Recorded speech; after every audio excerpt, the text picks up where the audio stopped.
This video is part 3 of a financial analysis dashboard project that provides an executive overview of company accounts payable. In this series, we'll create a KPI card panel, combo chart, and donut chart. Watch the previous videos, parts 1 and 2 if you haven't already, where we've covered the ETL process and created DAX measures. Okay, grab your coffee and get your computers ready. Let's jump straight into Power BI. Let's start with the KPI cards in the left sidebar. In the final dashboard, you can see 4 of them: total invoice, outstanding count, outstanding amount, and overdue 90+. We'll create all 4 using the card visualization. Before we place the first card, let's add a dark gradient navy panel on the left. I've already prepared the background in the link in the description. Go to the Insert tab, then select Insert Image. Once the blank card appears on the canvas, go to the Format panel on the right. Open the Style option, then open the Image option. Make sure the image source is Upload Image, and then select Browse. Open the image you just downloaded. Once it appears on the canvas, open the Size and Style option and make sure the Lock Aspect Ratio is disabled. First, adjust the position by setting the horizontal and vertical values to 0. Then set the size to 1480 for the height and 335 for the width. Okay, now we can see that the panel we created fits perfectly within our canvas. Next, we'll start creating the 4 KPIs one by one. First, let's start with the icon. Go to the Insert tab, then select Insert Shape. We'll choose a rounded rectangle shape. Go to the Format panel and open the Size and Style option. We'll change the size to 68px for the height and 58px for the width. Then open the Shape Style option. Here, we'll turn off the border. Open the Fill option. Here, we only need to change the transparency to 65%. We'll place it above the dark gradient panel we created earlier. Or, if you want a neater result, we can adjust it by entering the horizontal and vertical values like this. Next, we'll insert the icon. You can download it from the link in the description. Go to the Insert tab, then select Insert Image. Once the blank card appears on the canvas, go to the Format panel on the right. Open the Style option, then open the Image option. Make sure the image source is Upload Image, and then select Browse. Open the icon you just downloaded. Okay, once it appears on the canvas, close the Style options, then open the Size and Style options. Make sure the Lock Aspect Ratio is off, and change the dimensions to 55px for the height and 65px for the width. Once finished, place this icon above the rounded rectangle shape we created earlier.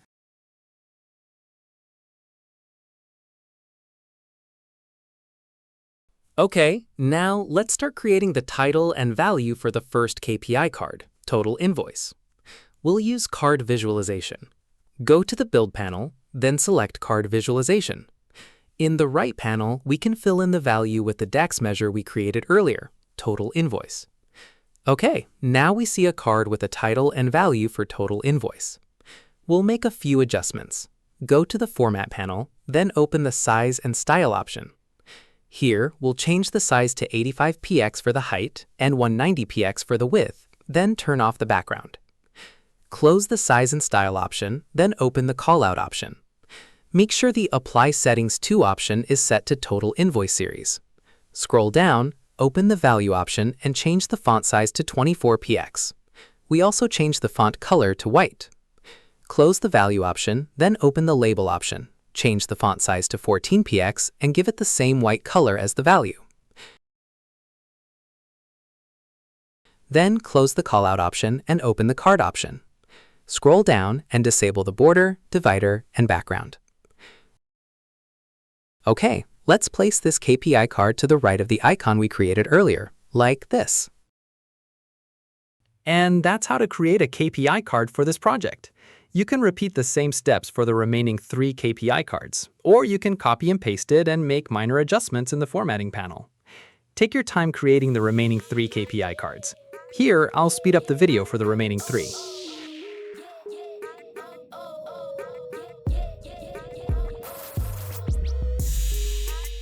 If you are confused about changing the KPI card title, you can change it in the text section in the Label option and type the title you want.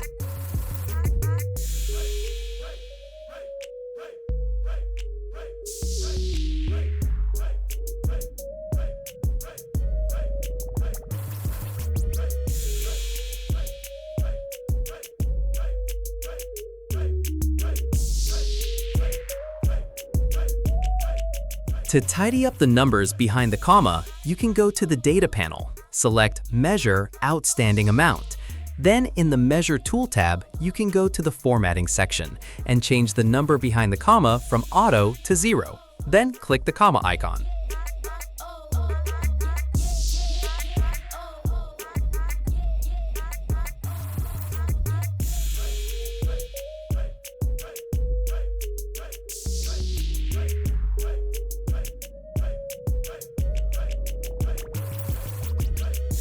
To tidy up the spacing between KPI cards, group each KPI card.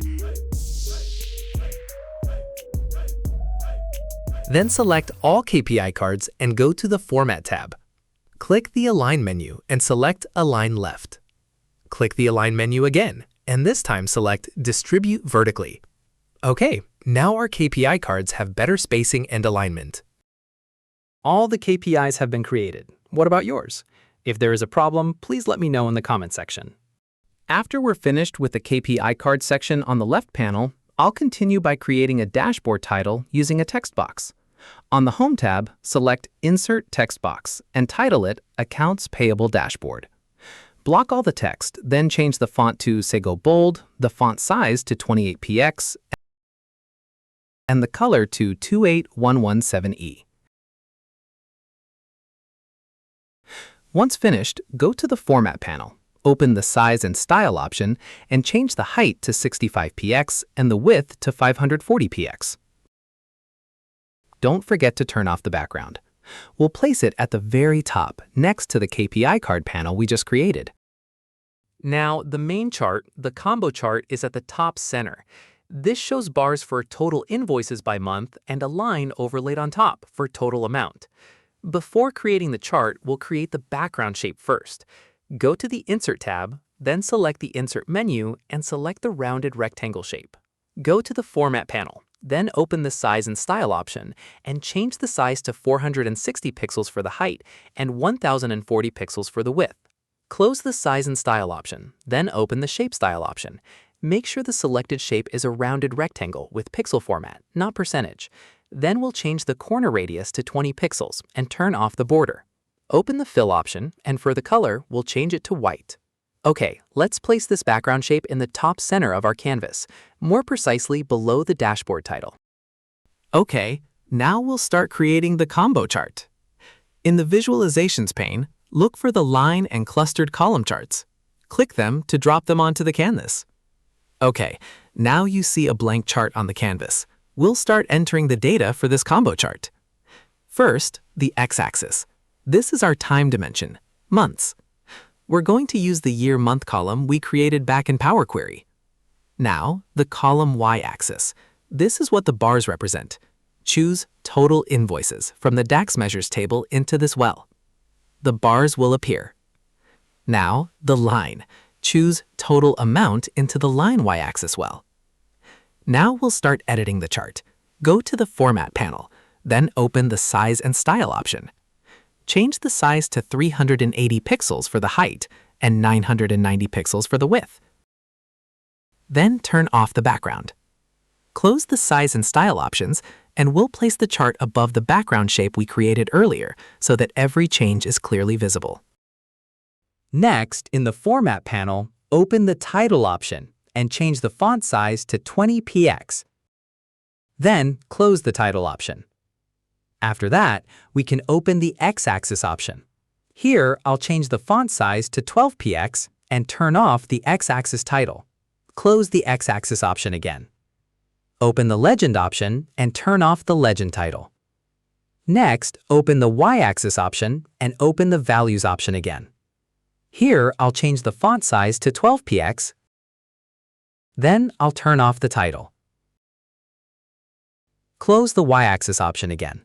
Then open the Columns option. For the category, make sure it's selected as All Categories. Then we'll change the color to 28117E. Open the Layout option and change the space between categories to 72%. Okay, now let's close the Columns option again. Next, we'll adjust the line by opening the Lines options. Make sure the settings apply to all categories. Then, in the Interpolation Type section, select Smooth. and change the color to F77851. Okay, the line is complete.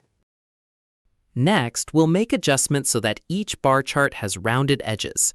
Open the Error Bars option at the bottom and select Total Invoice Series to apply settings to it. Then, in the Error Bars option, enable it. We'll enter the upper bound data using the total invoice data from the DAX measures table. After that, scroll down and change the markers to circles. You can see that each bar now has rounded edges. We'll make some adjustments so that the marker's color and shape match the bar color. Change the marker size to 10 pixels, then close the markers option and open the bar options. Let's change the bar color to the same color as the bar chart, then change the width to 10 pixels. We'll also change the border color to the same color, and we'll also change the border size to 2 pixels. Alright, we can see in our combo chart that each end of the bar has become rounded.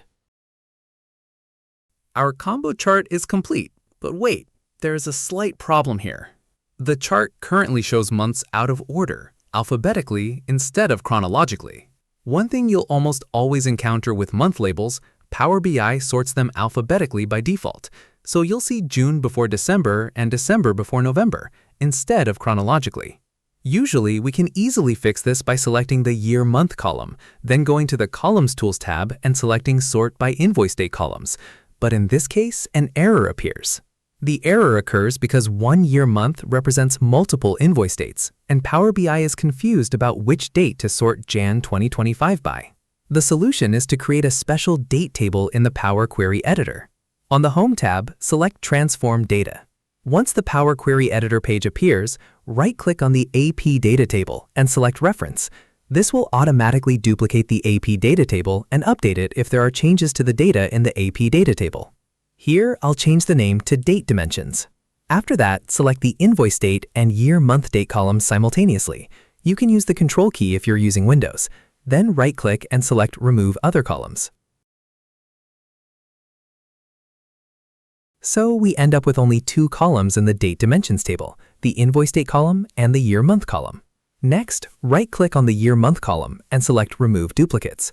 Select the drop-down icon in the Invoice Date column and select Sort Ascending. Okay, now we see that the Year-Month column is sorted correctly, not alphabetically. Go to the Home tab, then select Close and Apply. Once back on the canvas, select the combo chart we just created. Then, in the Build panel, change the x-axis value using the year-month column in the Date Dimensions table. The x-axis in the combo chart doesn't update automatically here. We can change the order by selecting the year-month column in the Dimensions table. Then, in the Column Tools tab, select Sort by Column and Sort by Invoice Date. We can see here that only the line has changed, but the bar hasn't. The bar doesn't update automatically. I'm not sure if this is an error in my Power BI or a bug, but we can update it by selecting the Total Invoice column again on the y-axis column, as shown here. Okay, now we see that our combo chart is sorted chronologically, not alphabetically. You can do the same thing if you encounter a similar issue in your other Power BI projects. Now, we want to create the next chart, which is Donut Chart, which shows the total number of invoices based on their status, whether they have been paid, partially paid, or still outstanding. Before creating the chart, we'll create the background shape first. Go to the Insert tab, then select the Insert menu and select the rounded rectangle shape. Go to the Format panel, then open the Size and Style options and change the size to 460px for the height and 500px for the width. Close the Size and Style option, then open the Shape Style option. Make sure the selected shape is a rounded rectangle with pixel format, not percentage. Then we'll change the corner radius to 20px and turn off the border. Open the Fill option, and for the color, we'll change it to white. Okay, let's place this background shape in the top right of our canvas, next to the combo chart that we have created. Okay, now we'll start creating the combo chart. In the Visualizations pane, select the Donut Chart. A blank card will appear on our canvas. We'll start filling in the data. For the legend values, we'll use the status column in the AP Data table. Next, for each status value, we'll use the total invoice from the DAX measures table. Okay, now we'll adjust the donut chart format so that the colors and style match the theme of this dashboard. Go to the Format panel and open the Size and Style options. Change the chart size to 390px for the height and 450px for the width. Don't forget to turn off the background. Next, open the Title option and change the title size to 20px. Close the Title option again and open the Legend option. Change the Legend position to bottom center. Open the Text option and change the font size to 14px and turn off the title. Close the Legend option again and open the Slice option. First, select the series for the Open status. Open the Color option and change the color to 744BFF. Second, change the series to Partial and change the color to F77851. Finally, change the series to Paid status, and like the other statuses, change the color to 28117E. Once all the colors have been changed, close the Slice option. Then open the Label Details option. Here, we'll change the font size by opening the Values option and changing the font size to 14px. Okay, we finished adjusting the formatting for the donut chart. We can place this donut chart on top of the background shape we created earlier. All right, that wraps up part 3 of this series. So far, we've created 3 main charts: a KPI card, a combo chart, and a donut chart. In this part, I've also prepared a quick reference card containing a step-by-step guide to creating the charts throughout this video. If you're interested in this file, please leave a comment and I'll upload it via the link in the description. In part 4, we'll create all the remaining charts: the currency chart, vendor bar chart, aging table, and smart narrative text. If you found this useful, please like and subscribe so you don't miss the next part. See you there!